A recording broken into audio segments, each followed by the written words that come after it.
नमस्कार। हमारे चैनल व्रत पौराणिक और ऐतिहासिक कथाओं में आपका स्वागत है। हमारी आज की पौराणिक कथा कर्ण पर आधारित है।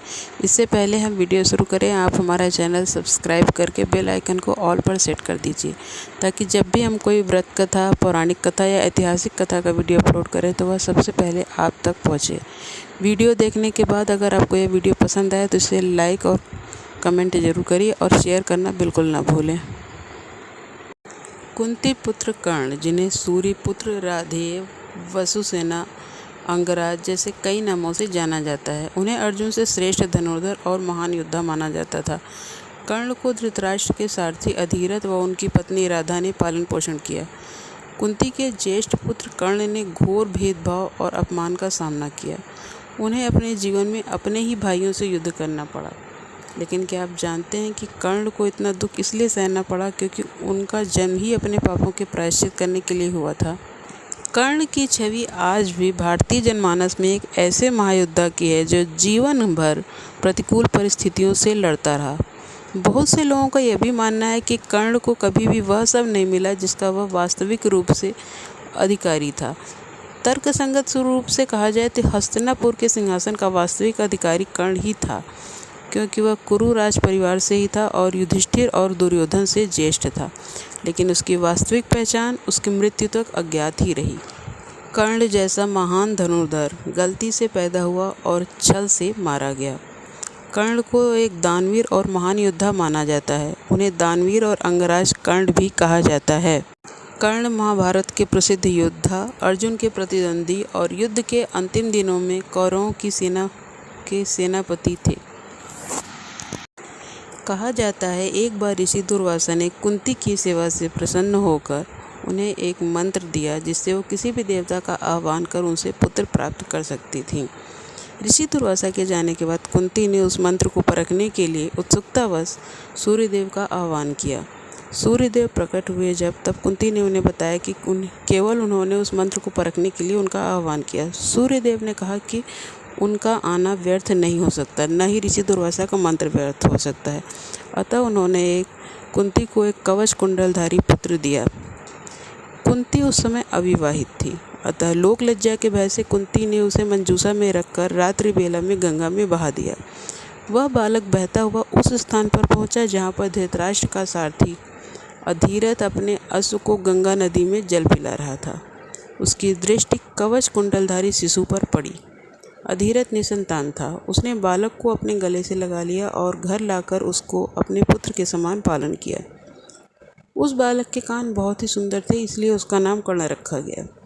इस सूत दंपत्ति ने ही कर्ण का पालन पोषण किया था। इसी से कर्ण के लिए सूत पुत्र तथा राधेय नामों का भी प्रयोग मिलता है। कर्ण जैसा एक महायोद्धा जो गलती से पैदा हुआ और छल से मारा गया, यह उसके पूर्व जन्म के पापों का ही परिणाम था। इस कथा का वर्णन पद्म पुराण में मिलता है।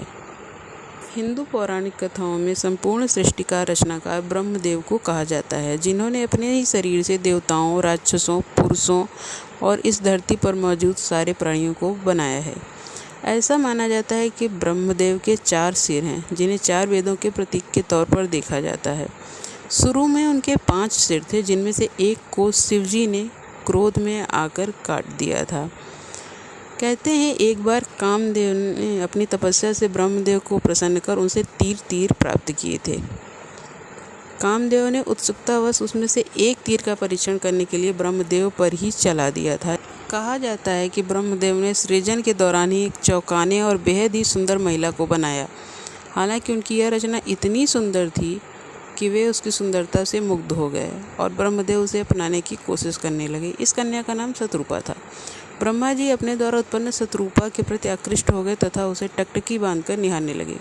शतरूपा ने ब्रह्मा की दृष्टि से बचने की हर कोशिश की, किंतु असफल रही।